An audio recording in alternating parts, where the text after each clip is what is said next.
사시면서 격분하신 적이 있으십니까? 크게 화를 내신 거죠. 막 울분에 참지 못해서 화가 폭발하는 겁니다. 특별히 뉴스를 보다 보면 그런 일이 많이 있습니다. 총기 난사 사건을 보게 되면 막 그 경로가 일어납니다. 격분하게 되죠. 작년에 시애틀에서 그 한인 부부가 총에 죽게 되는 그런 상황, 또 저기 달라스 북쪽에 그 아울렛에서 일어난 총기 사건, 그런 사고를 들을 때 우리는 격분합니다. 약탈이 일어나는 것을 보며 격분하며 범죄가 일어나는 것을 보며 격분합니다. 또 정치 상황을 두고 격분하기도 하고 또 불평등에 격분하기도 합니다. 고통받는 이들, 그리고 학대받는, 또 버려지는 아이들의 소식을 보며 또 격분하게 됩니다. 실라와 디모데를 기다리고 있던 바울은 아덴에서 먼저 혼자 아덴을 둘러보게 됩니다. 그리고 그 성에 우상이 가득한 것을 보고 마음에 격분했다라고 그렇게 기록하고 있습니다. 근데 좀 이상하지 않습니까? 그 당시에 우상으로 가득 차지 않는 도시가 있었겠습니까? 예루살렘인들 그런 우상이 없었겠습니까? 대부분의 도시들이 우상으로 가득했을 것입니다. 그런데 아덴에서 격분까지 하게 된 이유는 무엇일까요? 왜 여기서 이렇게 격분했다라는 이 단어를 사용했습니까? 이게 그냥 화냈다 정도가 아닙니다. 더 큰 분노를 의미하는 단어입니다. 왜 여기서 이렇게 분노를 하게 되었습니까? 많은 조각상들과 우상의 그 조각상들과 또 신전들을 보았기 때문입니까? 물론 아테네에 가장 많이 있었겠죠. 지금도 아테네에 가면 많은 그런 유적으로 우리는 볼 수 있습니다. 많은 우상들이 또 신전들이 있었을 것입니다. 다른 도시에 비해서 많았겠죠. 그런데 그것이 정말 바울로 하여금 이렇게 격분시키게 된 그런 이유였을까요? 오늘 본문에서 우리가 참고할 수 있는 여러 가지 내용들을 볼 수 있습니다. 먼저 18절에 보니까 에피쿠로스와 스토아 철학자들도 바울과 쟁론할세라고 합니다. 논쟁을 했다는 것입니다. 쟁론이라는 것이 논쟁을 했다는 것이죠. 근데 누구랑 논쟁했다는 보니까 철학자들하고 논쟁을 했다고 합니다. 학교에서만 들어봤을 그런 스토아 철학자들, 그리고 에피쿠로스 철학자들과 논쟁을 했다고 그렇게 기록하고 있습니다. 이 스토아 학파 또 에피쿠로스 철학자라고 하는 이 내용은 사실 사도행전 여기밖에 등장하지 않습니다. 아덴에서만 유일하게 언급된 내용이기도 합니다. 그리고 21절에는 가장 새로운 것을 말하고 또 듣는 것 이외에는 달리 시간을 쓰지 않음이더라라고 그렇게 말합니다. 이 아덴의 분위기를 이야기하는 것이죠. 거기 사람들은 이렇게 논쟁하고 새로운 것을 알고자 하고 또 뭐 그런 것에 대해서 같이 이야기를 나누는 것, 이런 것을 좋아했던 것 같습니다. 또 다음 주에 우리가 나누겠지만 22절, 23절에는 범사에 종교심이 많다 그렇게 이야기하기도 합니다. 또 심지어는 알지 못하는 신에게라고 새긴 단도 있다고 합니다. 이런 것을 다 종합해 봤을 때 어떤 이치 그리고 진리에 대해서 탐구하는 그런 분위기였던 것 같습니다. 그리고 철학적인 사고, 그런 것을 중요하게 생각했던 그런 사회인 것 같습니다. 다른 도시와 조금 다른 점이 이것이죠. 여전히 우상도 많고 뭐 신전도 많이 있지만 거기에 덧붙여서 있는 것이 이런 철학적인 사고와 또 이치와 진리를 향한 탐구가 활발했던 곳이라고 우리는 볼 수 있을 것 같습니다. 아덴에 제단이 많고 우상 조각이 많았을 것입니다. 하지만 그것으로 격분했다는 의미는 아니라고 생각합니다. 그것으로만 격분한 것은 아니죠. 진리를 추구하고 있는데 그런데 하나님 아닌 것으로 가득 차 있었다라는 것입니다. 그들이 막 진리를 찾고 이치를 찾고 싶은데 그들이 찾은 것이 하나님 아닌 것들밖에 없었다라는 것입니다. 우상 조각에 더해서 그런 모습이 있었다라는 것이죠. 삶의 의미와 가치를 모색하고 있는데, 그것을 찾고 있는데 정작 하나님을 발견하지 못하고 있다는 것이죠. 다른 거 다 제쳐주고 진리를 찾고자 하는데 정작 하나님은 찾지 못하고 있다라는 것이죠. 하나님을 발견하지 못하고 다른 것들로 채워져 있는 모습을 바울은 보았던 것 같습니다. 영적인 존재로 이성을 가진 인간들, 그 인간 종교적일 수밖에 없습니다. 우리는 종교적일 수밖에 없는 것이죠.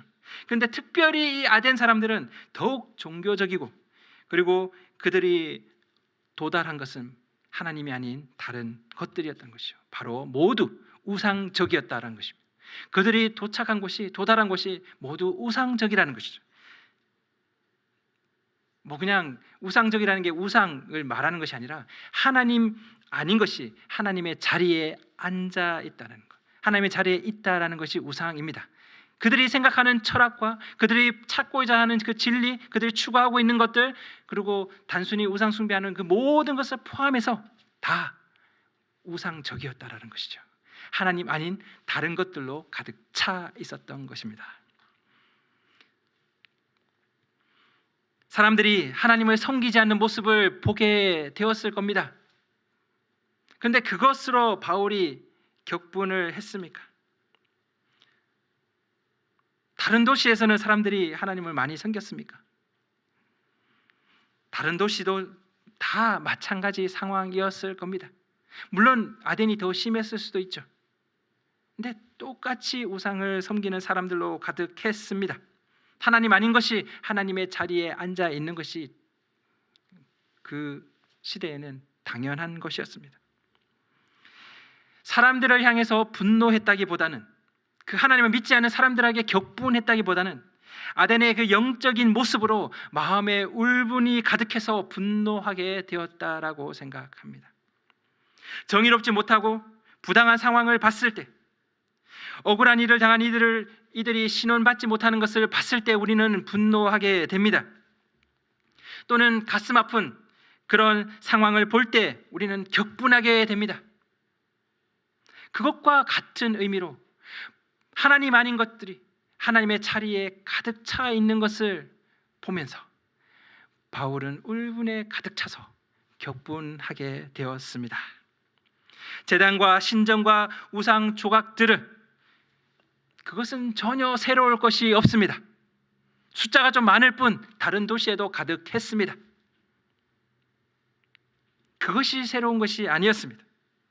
아덴이 이런 것보다, 다른 도시들보다 이런 것들이 더 많아서 붕괴한 것이 아닙니다. 우상과 더불어서 아덴 사회에 만연한 그 세계관, 가치관, 그리고 철학적인 사고, 이 모든 것이 하나님을 알지 못하고 또 깨닫지 못하는 모습에 울분에 찬 분노였던 것입니다. 그들이 진리를 찾고자 이치를 향해서 탐구하고자 하는데 그들이 발견하는 것은 모두 우상적인 것, 그것을 보면서 울분에 차서 분노했다는 것이죠. 17절에서 바울은 회당에서 유대인과 경건한 이방인들에게 하고 토론을 벌였다라고 합니다. 그리고 아고라라고 하는 그런 장터가 있습니다. 그 장터와 광장에서 날마다 만나는 사람들과 변론했다라고 그렇게 기록하고 있습니다. 장터라고 하는 곳이 아고라라는 그런 곳입니다.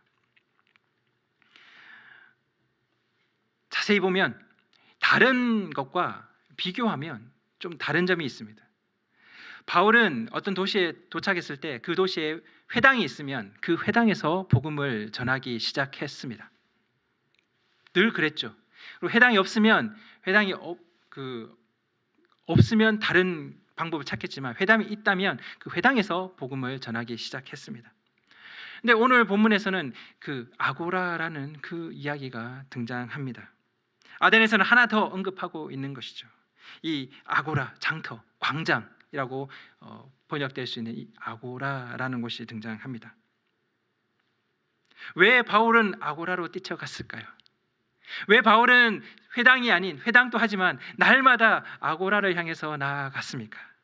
그것은 아고라를 중심으로 하나님을 거부하는 가르침이 가득하고 사람들에게 전파되고 있었음을 우리는 생각해 볼 수 있습니다. 날마다 그 아고라에서 하나님 아닌 것들이 전파되고 있는 것이죠. 그 아고라에서 하나님 아닌 그런 사고와 철학적인 사고와 생각들, 그런 사상들이 거기서 전파되고 있는 것입니다. 그래서 날마다 아고라로 뛰쳐가서 바울은 거기서 복음을 외쳤던 것입니다. 이런 상황이 바울의 마음에 격분을 일으키지 않았을까 그렇게 생각합니다. 물론 우상도 그렇지만 그 우상 더불어서 이 모든 그 아덴 사람들의 그 상황이 바울로 하여금 그렇게 격분케 했던 것 같습니다. 그 울분으로 바울은 아고라로 날마다 뛰쳐나가서 사람들을 붙들고 복음을 전했을 것입니다. 18절에는 그리스 철학 사상 두 가지가 언급되어 있습니다. 에피쿠로스 학파 그리고 스토아 학파입니다. 지금부터 아마 주무실 분도 계실 것 같은데 이 철학에 대해서 좀 나누고자 합니다. 에피쿠로스 학파는 유물론적인 그런 관점에서 시작된 학파입니다. 그러니까 물질이 모든 삶의 중심이라는 것이죠. 물질에서 왔고 물질로 사라진다는 것입니다. 그래서 그러니까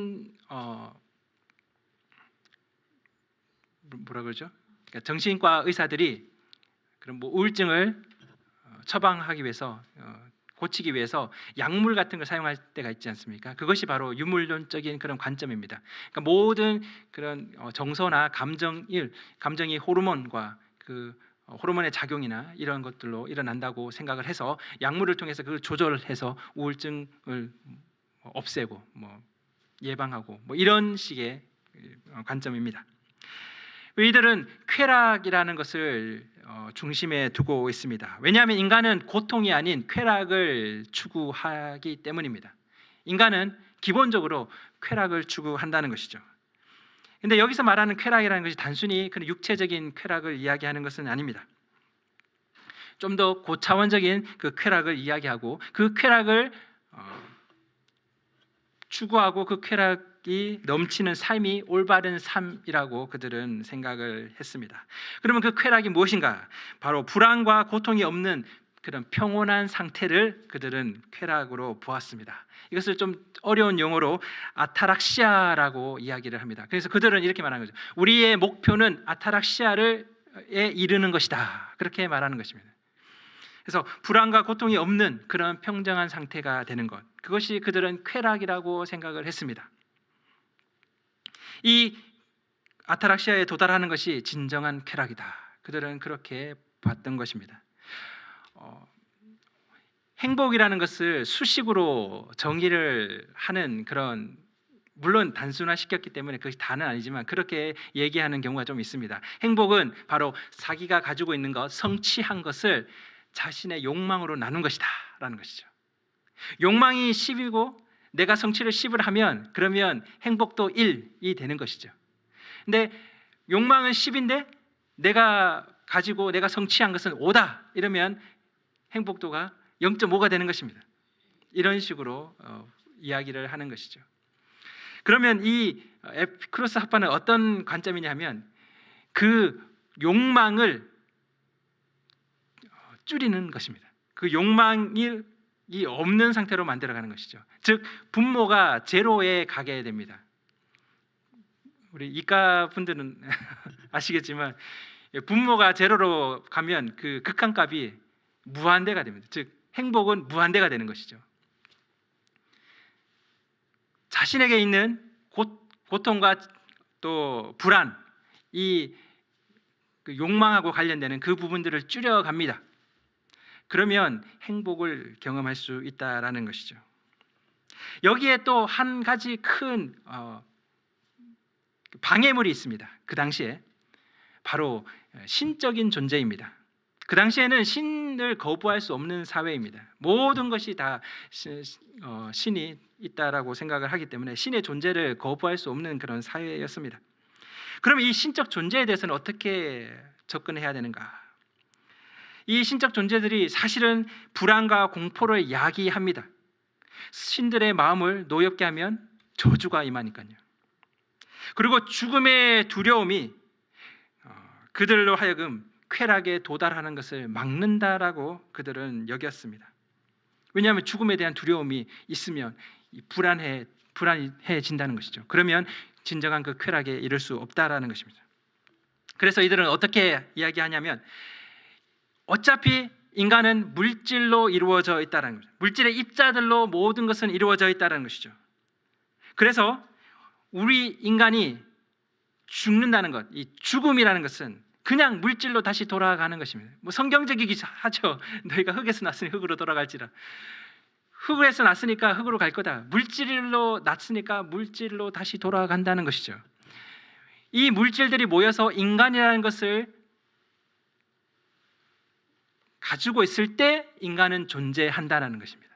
근데 그 물질이 죽어서 그 물질이 땅으로 다 가버리면, 사라져버리면 인간이 존재하지 않는다는 것이죠. 인간은 존재하지 않는다는 것이죠. 나는 없어진다는 것입니다. 그래서 이렇게 말하기도 합니다. 우리가 존재할 때 죽음은 존재하지 않는다. 죽음이 존재할 때는 우리는 존재하지 않는다. 그들이 말한 것입니다. 이 에피쿠로스 학파가 이야기하는 바입니다. 우리가 존재할 때는 죽음은 존재할 수 없다는 거죠. 왜냐하면 우리가 존재하는 그 순간은 죽음이라는 것이 없다라는 것이죠. 그리고 죽음이 만약에 존재했다면 나는 없다라는 것입니다. 나는 이미 죽었다는 것이죠. 우리는 존재하지 않는 것이죠. 존재하지도 않는 것 때문에 불안해할 필요가 없다라는 것입니다. 존재하지 않는데 왜 그것에 불안해하고 그것에 흔들리냐는 것이죠. 즉 죽음은 불안해할 이유가, 두려워할 필요가 전혀 없다라는 것이죠. 여전히 지금까지도 영향을 주고 있는 그런 사상인 것 같습니다. 죽음을 두려워하면서 인생을 허비하지 말라, 그런 말들이 나오는 거죠. 또한 선과 악에 대해서 신들의 축복과 처벌, 거기에 집착할 필요가 없다라는 것입니다. 다 허상인 것이죠. 신들은 무관심하다라는 겁니다. 신들은 우리에 대해서 무관심하니까 걱정하지 말라는 것이죠. 그냥 신들도 그 쾌락의 상태, 그 진정한 쾌락의 상태에 머물러 있는 것이니까 우리도 그냥 진정한 쾌락의 상태에 머무르면 신들과 같은 상황이 되는 것이다. 그리고 죽음이 오면 그냥 물질로 돌아갈 것이니까 죽음은 존재하지 않는 거라는 거죠. 우리가 존재하는 이상 죽음은 존재하지 않는다는 것이죠. 말장난 같지만 그들은 이것을 가지고 그 진리를 추구하고 있었습니다. 결국 개인의 삶에서 행복과 그리고 두려움에서의 그 해방을 그들은 추구했습니다. 두 번째, 스토아 철학은 어떻습니까? 이 스토아 철학은 범신론적입니다. 모든 사물에 신들이 있다라고 그렇게 생각하는 것이죠. 여기도 신이 있고 저기도 신이 있고 모든 것이 다 신적인 존재가 있다라고 그렇게 생각합니다. 이들은 로고스라고 하는 그 이성적인 그 원리를 그들은 주장합니다. 이 로고스라고 하는 이성적인 원리가 온 우주를 지배하고 있다라고 하는 것이죠. 사실 이 로고스라는 이 스토아 학파의 그 영향이 사실 요한복음에서 우리는 볼 수 있습니다. 요한복음에서 시작할 때 말씀이 하나님과 함께 있었다라고 하는 그 말씀이 바로 로고스라고 라는 단어입니다. 이 우주를 지배하는 어떤 이성적인, 그런 우리가 생각할 수 있는 그런 합리적이고 또 논리적인 그런 이치가 있다는 것이죠. 그 이치로 이 우주는 돌아가고 있다라는 겁니다. 그러면 우리는 어떻게 해야 되느냐? 그 이치에 맞는 그 우주와 자연의 질서와 조화를 맞추는 것이죠. 즉 로고스와 조화를 맞춰 가는 것이 바로 우리에게 행복을 준다라고 생각을 하는 것입니다. 그러니까 물이 흘러가면 흘러가는 대로 가는 것이 우리에게 이치라는 것이죠. 근데 그 물을 역류하려고 하니까 고통이 따른다는 겁니다. 그 물을 거스르려고 하니까 불안이 따른다는 것이죠. 그래서 로고스와의 그 조화를 방해하는 모든 것을 통제하는 것으로 통해서 이들은 행복에 이를 수 있다라고 생각을 합니다. 이것을 이들은 아파테이아라는 단어를 사용해서 설명을 합니다. 부동심이라고 하죠. 흔들리지 않는 마음이라는 것입니다. 즉 로고스와 조화를 이루면, 이 우주의 이치와 조화를 이루면 흔들리지 않는다는 것이죠. 순간순간의 폭풍우와 파도에 우리가 휩쓸릴 수는 있겠지만 우주 전체가 돌아가는 그 안에 우리가 조화를 이루려고 한다면, 그러면 거기서 우리는 흔들리지 않는 그런 상태에 있을 수 있다라는 것이죠. 벌써 몇 분들 주무십니다. 네. 이성을 흔드는 모든 것으로부터 투쟁하는 거죠. 그래서 우리가 행복을 찾을 수 있다, 쟁취할 수 있다, 그렇게 이야기를 합니다. 결국 무엇입니까? 행동과 삶의 원천이 우리 자신에게서 나온다는 것이죠. 우리 자신이 어떻게 통제하느냐에서 나온다는 것입니다. 아까 그 수식으로 이야기한다면 행복은 성취를 욕망으로 나눈 것입니다. 에피쿠로스는 그 욕망을 줄여서 행복을 높이려고 하는 것인데, 이 스토아학파는 이 욕망을 조절하는 겁니다. 내가 성취를 3 정도 할 수 있으면 욕망을 3 정도만 가지는 겁니다. 그러면 행복도 1. 내가 성취를 10을 할 수 있으면 내 욕망을 10으로 가집니다. 그러면 행복도 1. 계속 그렇게 가는 거죠. 내가 성취할 수 있는 게 하나밖에 없다. 그러면 욕망을 1로 줄이면 됩니다. 그러면 행복도 1. 이렇게 되는 것이죠. 결국 자기 절제 또 금욕주의와 맞닿아 있는 것이 바로 이 스토아 철학입니다. 이렇게 제가 장황하게 이 두 가지를 설명하는 이유는 이것 때문입니다. 이 두 가지의 공통점입니다. 바로 자아 중심의 그 행복을 추구하는 것. 그 모습이 둘 다에게서 있습니다. 사실 그 당시에 이 그리스는 전쟁으로 국가가 또 사회가 혼란한 그런 시기였습니다. 그 가운데서 삶의 의미와 가치를 찾고자 그들은 노력했던 것이죠. 그들이 그렇게 노력해서 찾은 것이 결국은 개인의 그런 행복입니다. 내 자아에서 찾을 수 있는 것. 욕망을 줄이든 아니면 욕망을 통제하든 어떻게든 해서 우리가 성취할 수 없는 것으로 인해서 흔들리지 않게 하기 위해서 자기 자신의 그 행복을 추구해 가자라는 것이 이들의 이야기입니다. 그 시대의 그 사상 그리고 세계관, 단순한 그런 우상 숭배부터 이 복잡한 그리스 철학까지, 이 모든 사상과 세계관에 복음은 어떻게 비춰졌을까요?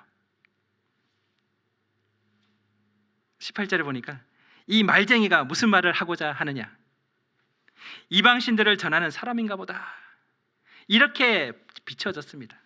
이 말쟁이가 무슨 말을 하려고 하느냐, 이 말쟁이라는 것은 깊은 깨달음이 없이 이것저것 가르치는 사람을 조롱하는, 그리고 무시하는 그런 단어라고 합니다. 그 당시에. 그래서 이들은 그렇게 말하고 논쟁하는 것을 좋아하는데 깊이가 얕은 거죠. 깊이가 얕아서 이것저것 막 말하는 사람을 보고 말쟁이라고 그렇게 이야기를 했다고 합니다. 즉 바울이 전하는 복음은 그들이 듣기에는 말쟁이밖에 되지 않는다는 것이죠.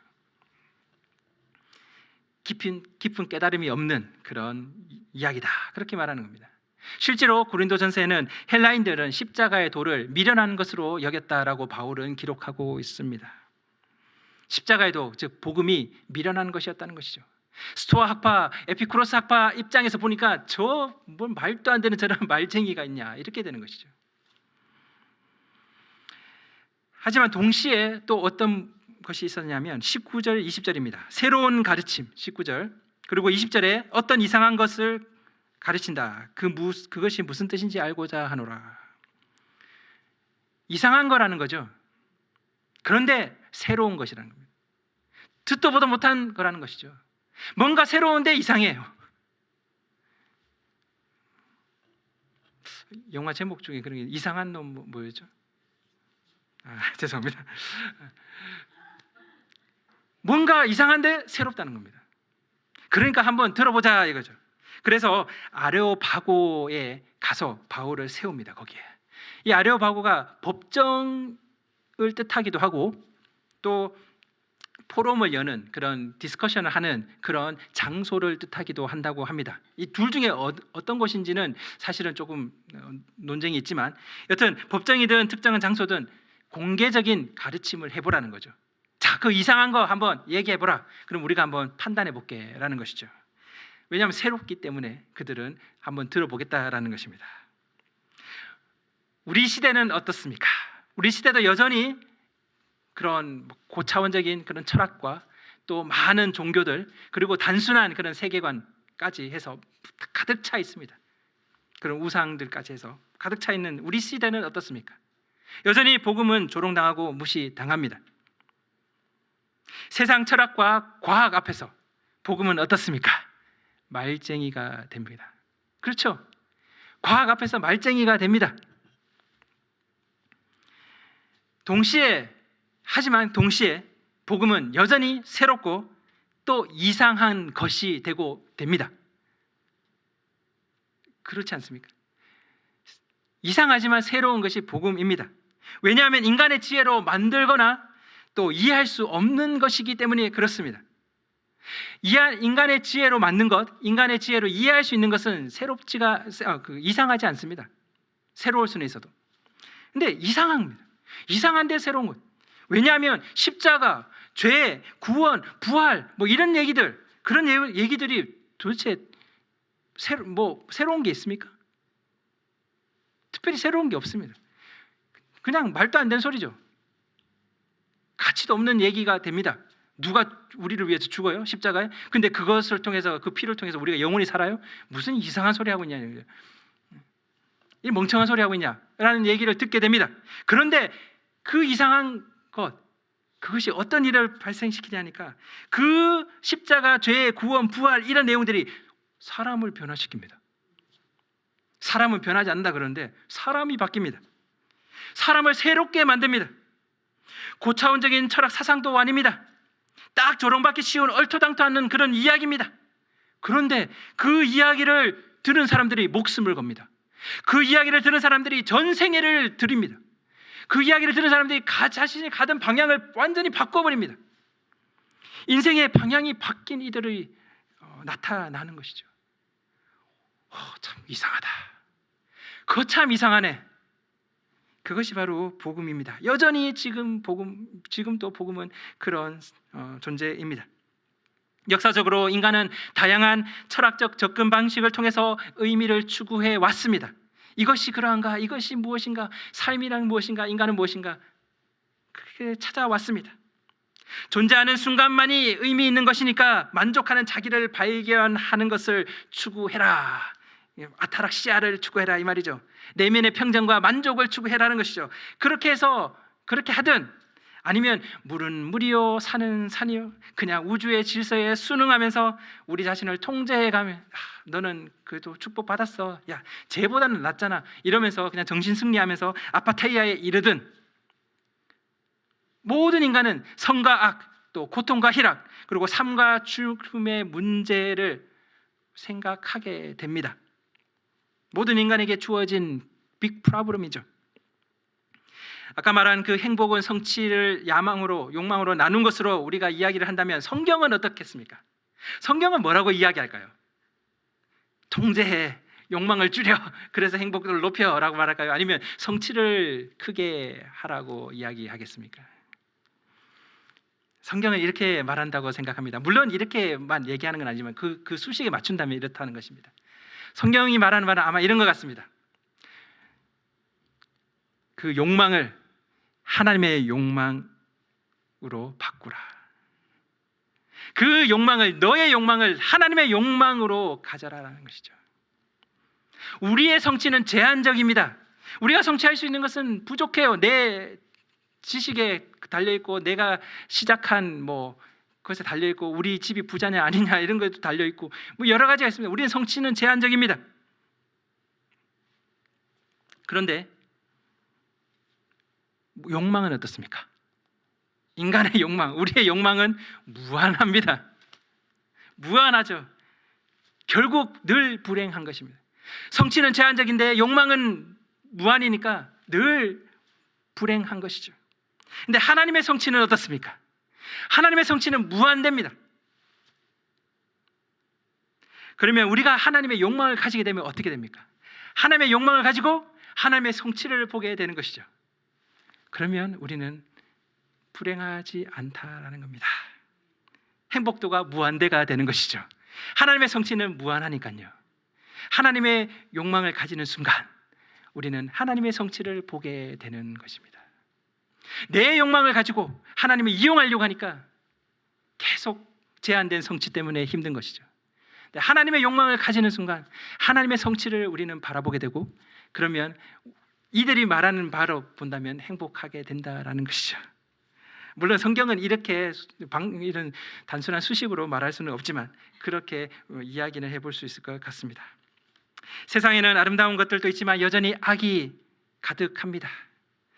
이 만연한 악들 우리 마음 가운데 격분을 일으킵니다. 뉴스를 볼 때마다 격분하죠.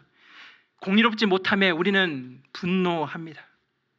고통받는 또 힘들어하는 이들을 보면서 아픔을 느낍니다. 그런데 정작 교회는, 오늘날 교회는, 특별히 한국 교회는 공의롭지 않음에 분노하지 않습니다. 오히려 교회에 해가 될까, 교회에 피해가 올까에 더 분노합니다.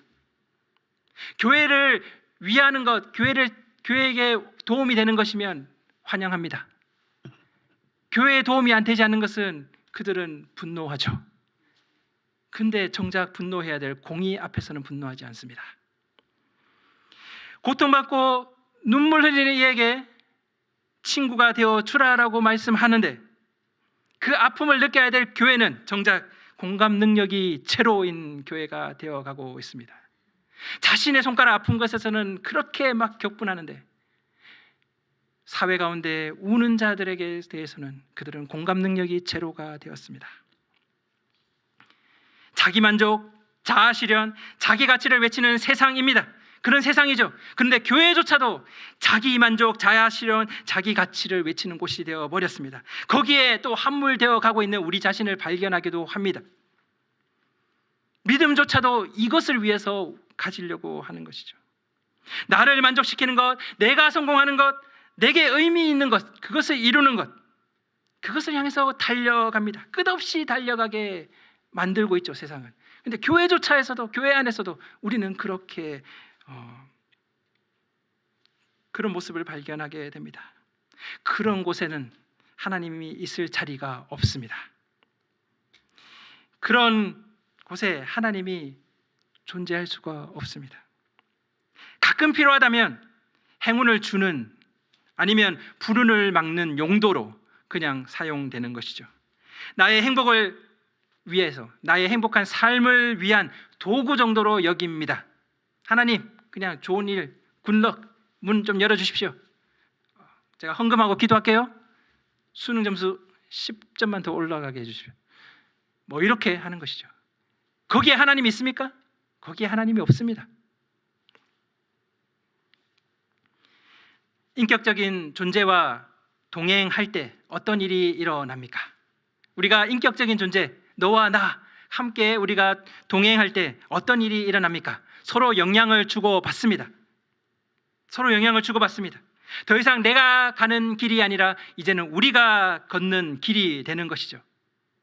그런데 비인격적인 존재와 동행을 할 때는 어떻습니까? 비인격적인 존재와 그렇게 동행하면 여전히 내가 걷는 길이 됩니다. 비인격적인 존재는 그냥 내가 끌고 가면 되는 것이거든요. 인격적인 존재는 그에게도 지정의가 있고 그에게도 그의 생각이 있으니까 서로 이야기를 해야 됩니다. 서로 영향을 주고받죠. 비인격적인 존재는 그냥 내 주머니에 넣으면 됩니다. 내가 그냥 들고 가면 됩니다. 아무 말 하지 않거든요.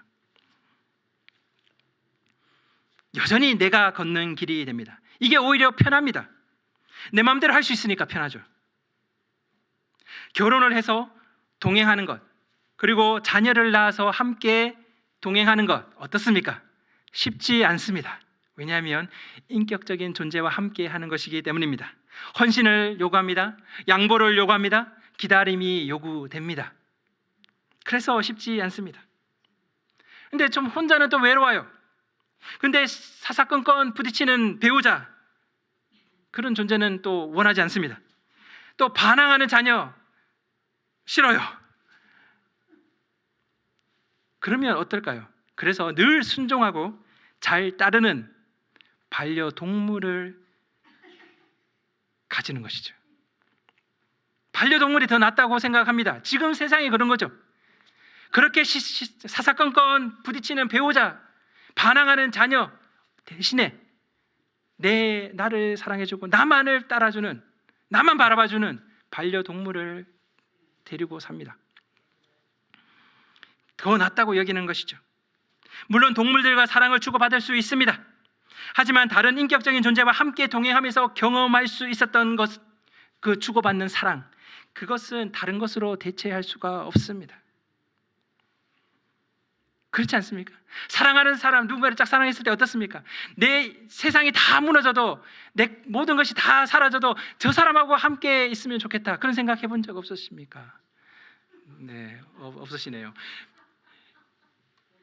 정말 저 사람과 함께 있었으면 그 마음에 진짜 밤새도록 통화도 하지 않습니까? 전화기 붙들고 자고 그 사람하고 함께 있으면 좋겠다. 그래서 결혼하잖아요. 근데 사사건건 부딪히니까 내가 괜히 결혼했구나, 이렇게 생각하는. 결국에 우리가 바라보는 것은 정말 그 사랑하는 사람과 주고받는 사랑, 즉 인격적인 존재와 함께 동행하는 것을 바라봤던 것이죠. 그것을 사람들은 추구하는 것입니다. 근데 안 되니까 그냥 반려동물, 늘 나만 바라보는 반려동물을 데리고 있는 것이죠. 하나님은 우리 삶에 간섭하고 내 생각에 반대하기 위해서 우리와 동행하고자 하는 것이 아닙니다. 하나님 믿으니까 자꾸 내 삶에 간섭을 해. 자꾸 이래라 저래라 할 것 같아. 그래서 나는 하나님 안 믿어. 하나님은 그래서 동행하고자 하는 것이 아닙니다. 영적인 존재인 우리와 동행을 원하시는 영적인 존재이시기 때문입니다. 우리가 인격적인 존재여서 인격적인 존재와 함께 주고받는 사랑을 원하는 것처럼요, 그래서 잘 안 되니까 반려동물 그냥 붙들고 있는 것처럼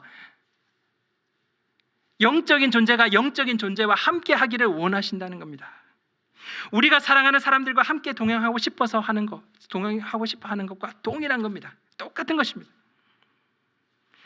바울은 하나님 없는 모습을 보았습니다.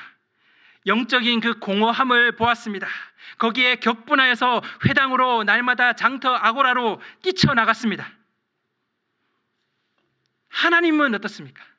하나님도 하나님을 조롱하고 거부하고 홀로 잡히지 않는 무언가를 향해서 알려지지 않는 모르는 신 앞에라고 쓰는 그런 것처럼 무언가를 향해 달려가는 그 사람들을 보면서 마음에 울분이 가득하여 격분하십니다. 바울이 그랬던 것처럼, 보여줬던 것처럼 하나님이 그렇다고요. 하나님 없는 그 모습에 하나님이 격분해서, 울분에 가득 차 격분해서 날마다 아고라로 뛰쳐나가십니다. 날마다 이 세상의 아고라, 우리 인생의 터전, 장터, 공터, 우리 인생의 터전 아고라로, 나의 아고라로 하나님은 날마다 뛰쳐오십니다. 그리고 만나는 이마다 손을 내미시고 계신 것이죠. 더 이상 혼자 걷게 하지 않기 위해서 하나님은 오늘도 뛰쳐나오셔서 우리의 아고라 속에 오셔서 손을 내미십니다. 그리고 말씀하시죠. 함께 가지 않으래. 함께 가지 않을래. 찾았니? 이치를 찾았니? 진리를 찾았니? 네 마음을 만족해 하는 것을 만났니? 날마다 우리의 아고라에서 우리는 투쟁합니다. 날마다 우리의 그 아고라에서 우리는 거기서 고뇌를 하죠. 근데 그 자리에 하나님이 오셔서 나와 함께 가지 않을래. 영적인 존재와 영적인 존재가 함께 주고받는 사랑을 나누지 않을래. 우리 삶을 방해하기 위해서, 이래라 저래라 하기 위해서 찾아오신 게 아닙니다. 우리를 함께 하기 위해서 찾아오셨습니다. 날마다 우리의 아고라로 뛰어오시는 하나님을 우리가 만날 수 있었으면 좋겠습니다. 기도하겠습니다.